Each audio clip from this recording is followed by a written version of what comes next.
ये छोटा शेर का बच्चा एक कीड़े को देख रहा था। उस कीड़े को एक गिरगिट अपना भोजन बना लेता है। इस मासूम को बहुत अफसोस होता है। शेर का बच्चा चिल्लाकर गिरगिट को भगा देता है, लेकिन तभी चट्टानों ने आवाज आने लगती है। बच्चा यहाँ वहाँ देखने लगता है। पहाड़ों से बहुत सारे जानवर भागने हुए आ रहे थे। बच्चा घबरा जाता है और भागने लगता है। उन सभी जानवरों को जंगल के लकड़बग्घे भगा रहे थे। ये सारी चाल इन्हीं लकड़बाघों की ही थी। बच्चा एक छोटे पत्थर के सहारे छुप जाता है, लेकिन बच्चा बहुत डरा हुआ था। इस भगदड़ में वो दब सकता था। तभी वो भागकर एक सूखे पेड़ पर चढ़ जाता है, लेकिन ये पेड़ भी टूटने ही वाला था। तभी बच्चे ने देखा भगदड़ के बीच इसके पिता भागते हुए आ रहे थे। उसके पिता आ जाते हैं और कहते हैं, बेटे सिम्बा में आ गया, चिंता मत करो। लेकिन तभी पेड़ टूट जाता है। दोनों भगदड़ के बीच गिर जाते हैं, लेकिन बहादुर पिता अपने बेटे को कैसे भी भगदड़ से सुरक्षित जगह कर देता है और खुद उस भगदड़ की चपेट में आ जाता है। सिम्बा घबरा जाता है, लेकिन उसने देखा उसके बहादुर पिता पहाड़ पर ऊपर चढ़ रहे थे। ये देखकर सिम्बा की जान में जान आती है। उसके पिता पहाड़ के आखिरी छोर तक पहुंच गए थे। ऊपर उसका भाई खड़ा था। ये सारी साजिश इसी शेर ने की थी। सिम्बा का पिता अपने भाई से मदद मांगता है, लेकिन ये तो सिम्बा के पिता की जगह लेना चाहता था। ये अपने भाई से मदद मांग रहा था, लेकिन इसका मतलब ही भाई उसे पहाड़ से नीचे धक्का मार देता है। अपने पिता को नीचे गिरते देख सिम्बा जोर से अपने पिता को पुकारता है, लेकिन अफसोस, बेचारे सिम्बा ने अपने पिता को खो दिया था। ये नन्हा बच्चा अभी से अनाथ हो चुका था। वो अपने पिता के पास ही सो जाता है। तभी यहाँ सिम्बा का चाचा आता है। ये बच्चे को डराकर भगा देता है। बेचारा नादान बच्चा डरकर यहाँ से भाग जाता है और लकड़बग्घों से कहता है, मार डालो उसे। सारे लकड़बग्घे सिम्बा को पकड़ रहे थे, जिस वजह से सिम्बा पहाड़ से नीचे गिर जाता है। लकड़बग्घों को लगता है कि वो मर चुका होगा। वो यहाँ से चले जाते हैं और यहाँ वही बूढ़ा शेर अपनी चाल चलता है। सिम्बा के परिवार को धमकाकर खुद ही राजा बन जाता है और साथ में लकड़बग्घों को भी शामिल कर लेता है। लेकिन सिम्बा अभी जिंदा था। वो एक नजर अपनी गौरव भूमि को देखता है और यहाँ से चला जाता है। सिम्बा ने अपना घर परिवार सब छोड़ दिया था। इसीलिए कहते हैं कि पिता एक सूरज के समान होता है। अब सिम्बा की जिंदगी में केवल अंधेरा था। वो थक कर जमीन पर सो जाता है। तभी यहाँ कुछ गिद्ध आते। सभी गिद्ध सिम्बा को भोजन बनाने वाले थे, लेकिन तभी कोई सिम्बा की तरफ आ रहा था। वो एक जंगली स्वर था। स्वर सभी गिद्ध को भगा देता है। ये लोग सिम्बा को नहीं जानते थे, लेकिन नेवला उसे देखकर भाग जाता है। क्योंकि वो एक शेर का बच्चा था, सिम्बा को होश आता है और वो खड़ा होकर यहाँ से जाने लगाता है। लेकिन वो दोनों सिम्बा से बात करते हैं।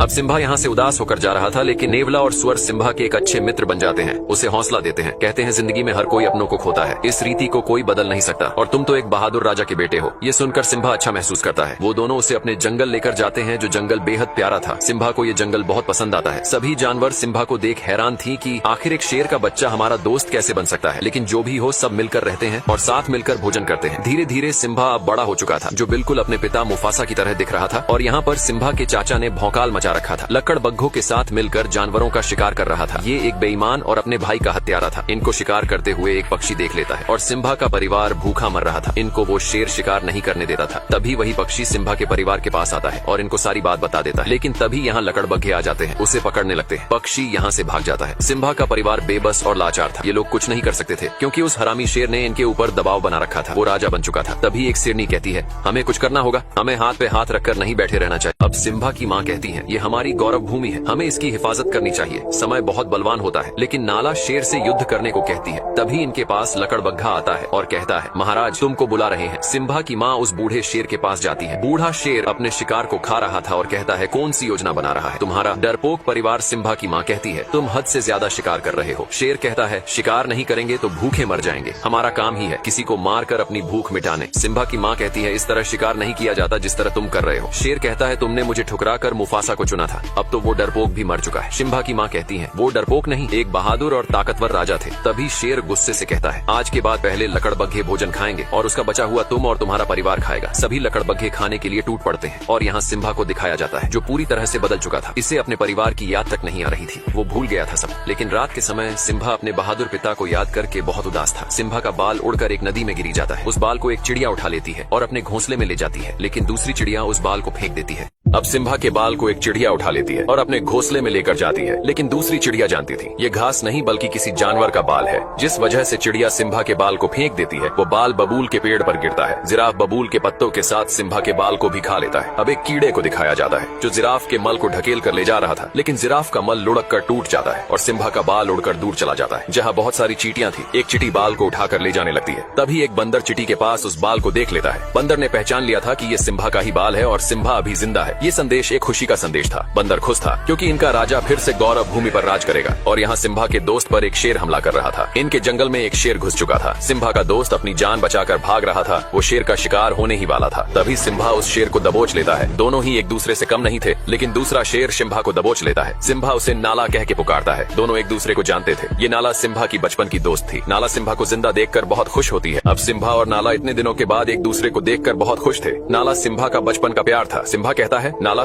इस जंगल में तुम्हें बहुत अच्छा लगेगा, यहाँ सुकून है। नाला कहती है, सिम्बा तुम्हें अपने घर चलना होगा, उस बूढ़े शेर ने हमारी गौरव भूमि बर्बाद कर दी है, तुम हमारे राजा हो, सब तुम्हें देखकर बहुत खुश होंगे। सिम्बा कहता है, मुझे कहीं नहीं जाना, मेरा यही घर है, तुम भी यही रुक जाओ, इस जगह तुम्हें बहुत अच्छा लगेगा। सिम्बा नाला को पूरा सुंदर जंगल घुमाता है, दोनों बहुत मस्ती करते हैं। ये जगह नाला को बहुत पसंद आती है क्योंकि इस जंगल में सचमुच सुकून था। दोनों इस पल को जी भर के जीते हैं। तभी नाला कहती है, सिम्बा अगर तुम जिंदा थे तो तुम घर क्यों नहीं आए? उस बूढ़े शेर ने पूरी गौरव भूमि तबाह कर दी है, हमें कई दिन भूखे भी सोना पड़ता है। लेकिन सिम्बा कहता है, मुझे इससे कोई मतलब नहीं है, अब यही मेरा घर है, मैं इसे छोड़कर नहीं जा सकता। सिम्बा बहुत बदल चुका था, वो भूल चुका था अपने लोगों को। नाला कहती है, कैसे शेर हो तुम, तुम्हारे पिता और तुम में जमीन आसमान का फर्क है, तुम एक कायर हो, डरपोक हो। इतना बोलकर नाला यहाँ से चली जाती है। अब सिम्बा रात के समय जंगल में उदास घूम रहा था, तभी वही बंदर सिम्बा के पास आता है और कहता है, सिम्बा पहचानो खुद को कि तुम कौन हो। सिम्बा बंदर की बात को अनसुना करके जाने लगता है। अब सिम्बा अपने घर जाने से मना कर देता है क्योंकि सिम्बा का अब से यही घर था। नाला कहती है, सिम्बा हमें तुमसे उम्मीद थी कि तुम हमारी और गौरव भूमि की रक्षा करोगे, लेकिन तुम तो डरपोक और बुजदिल निकले। इतना बोलकर नाला यहाँ से चली जाती है, लेकिन सिम्बा को कोई फर्क नहीं पड़ रहा था। अब सिम्बा उदास होकर जा रहा था, तभी इसे वही बंदर मिलता है। सिम्बा उस बंदर को नहीं जानता था, लेकिन बंदर सिम्बा और उसके पूरे परिवार को जानता था। बंदर सिम्बा के पास आकर कहता है, सिम्बा पहचानो तुम कौन हो। लेकिन सिम्बा उसकी बातों को इग्नोर करके जा रहा था। तभी बंदर कहता है, मैंने मुफासा के बेटे को गोद में खिलाया है। इतना सुनते सिम्बा रुक जाता है और कहता है, तुम मेरे पिता को कैसे जानते हो? बंदर कहता है, तुम्हारे बहादुर पिता को कौन नहीं जानता, मैं तुम्हें तुम्हारे पिता से मिलवा सकता हूँ। सिम्बा बंदर के पीछे पीछे भाग रहा था। सिम्बा को लग रहा था कि उसके पिता जिंदा है, लेकिन बंदर सिम्बा को एक नदी के पास लाता है और कहता है, देखो अपने पिता को। सिम्बा पानी में अपने चेहरे में पिता का चेहरा देखता है। बंदर कहता है, तुम्हारे पिता तुम्हारे अंदर है। तभी सिम्बा को आसमान से आवाज आती है, वो इसके पिता थे। वो कहते हैं, बेटा सिम्बा तुम एक शेर हो और शुरू से ही शेर जंगल का राजा रहा है। इतनी बातें सुनने के बाद सिम्बा में अपने पिता की ताकत और वो जोश महसूस हो रहा था और निकल पड़ता है।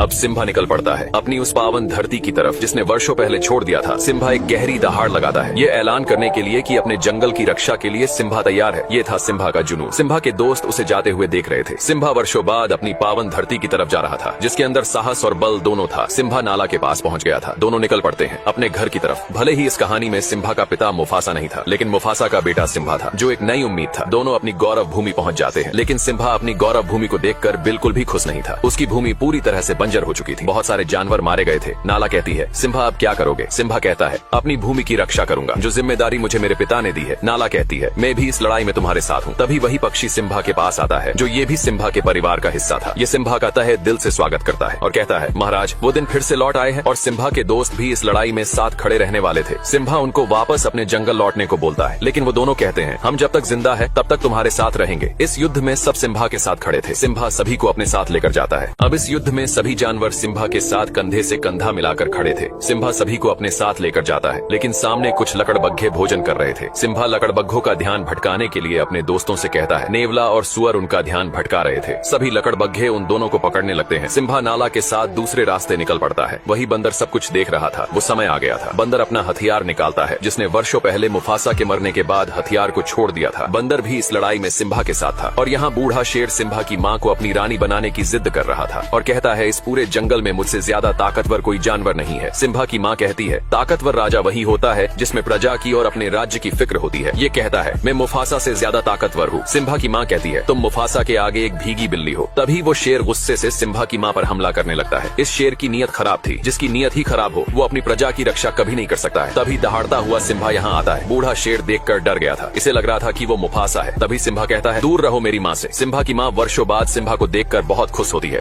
अब सिम्बा दहाड़ता हुआ यहाँ आता है। बूढ़ा शेर उसे देखकर डर गया था। इसे लग रहा था कि वो मुफासा होगा। सिम्बा कहता है, दूर रहो मेरी माँ से। सिम्बा की माँ वर्षों बाद सिम्बा को देखकर बहुत खुश थी। जो दिया वर्षों पहले बुझ गया था वो फिर एक नई रोशनी लेकर आया था। बूढ़ा शेर कहता है, भतीजे तुझे जिंदा देखकर बहुत खुशी हुई। सिम्बा कहता है, कोई एक वजह बताओ चाचा की तुम्हें जिंदा छोड़ दूं। बूढ़ा शेर कहता है, ये मत भूलो तुम जंगल के राजा के सामने खड़े हो। तभी नाला कहती है, अब से हमारा राजा सिम्बा है, उसके लिए हमें भले ही युद्ध ही क्यों न करना पड़े। सिम्बा का परिवार भी युद्ध के लिए तैयार था। सिम्बा कहता है, हार मान लो चाचा। बूढ़ा शेर कहता है, मैं नहीं चाहता कि मेरे हाथ हो, तुम सब मारे जाओ। तुम सब मेरा परिवार हो और क्या तुम सबको पता है तुम्हारे इस सिम्बा ने क्या किया है भतीजे? तुमने इनको बताया नहीं कि तुम अपने पिता मुफासा के हत्यारे हो। अपना गुनाह कबूल करो और बताओ सबको कि तुम्हारी वजह से हमारे महान राजा मारे गए। सिम्बा का पूरा परिवार सिम्बा को देख रहा था। तभी सिम्बा कहता है, हाँ मेरी वजह से मारे गए थे मेरे पिता। तभी बूढ़ा शेर कहता है, आखिर कर लिया कबूल, हत्यारा है ये अपने पिता का, इसी की वजह से आज महाराज हमारे बीच नहीं रहे। ये क्या राजा बनेगा जिसने अपने पिता को ही निगल लिया। बूढ़ा शेर सिम्बा की बातों को दबाता हुआ उसे पीछे लेकर जा रहा था। सिम्बा घबरा गया था और कहता है, मैं राजा नहीं बनूंगा। अब बूढ़ा शेर सिम्बा की बातों को दबाते हुए उसे पीछे लेकर जा रहा था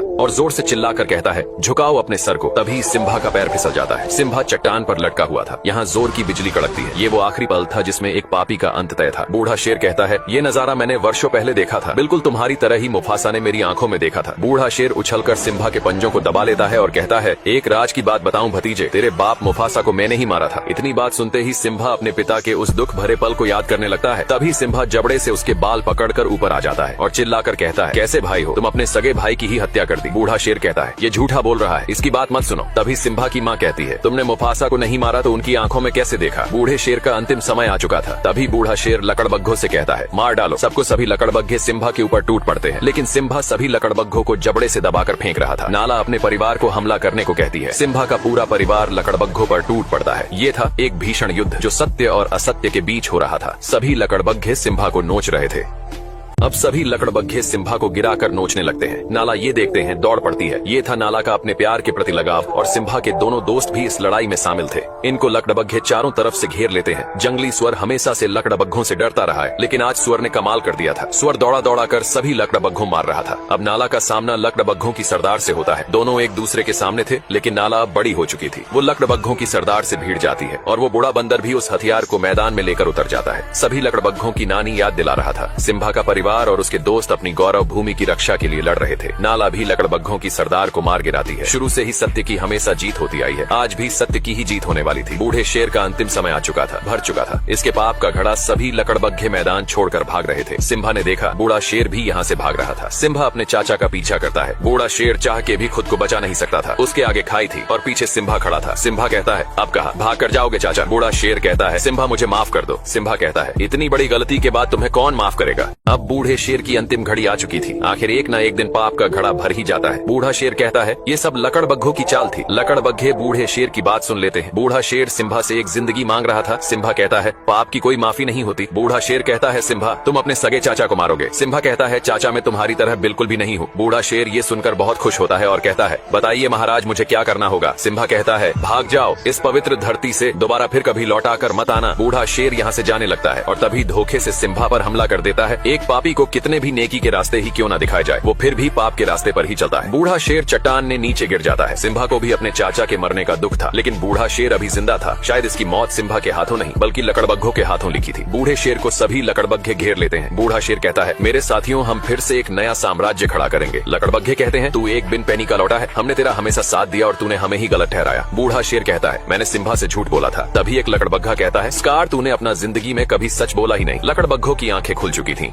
सभी लकड़बग्घे बूढ़े शेर पर टूट पड़ते हैं। ये था एक बुराई का अंत। इस लड़ाई में फिर से अच्छाई की ही जीत हुई थी। अब सिम्बा अपने परिवार से मिलता है। सिम्बा का परिवार फिर से एक जीती जागती जिंदगी जीने वाला था। सिम्बा उस बंदर से भी मिलता है जिसने सिम्बा को हौसला दिया, उसे उसकी पहचान बताई। आखिर एक सच्चा राजा वही होता है जिसमें अपने प्रजा और गौरव भूमि की फिक्र हो। ये सब सिम्बा के अंदर था। वो एक वीर सम्राट था, एक वीर योद्धा था और इस गौरव भूमि का एक राजा भी था। सिम्बा के राजा बनने से सभी जानवर बहुत खुश थे। जिस जिंदगी को डर कर जिया करते थे, अब उस जिंदगी को खुलकर जीने का समय आ गया था। सिम्बा और नाला के प्यार से एक प्यारा बच्चा हुआ। सिम्बा के बाद इस गौरव भूमि की रक्षा करने वाला सम्राट। ये स्टोरी यहीं पर समाप्त होती है। फिर से लौटेंगे ऐसी ही एक मुफासा की बचपन की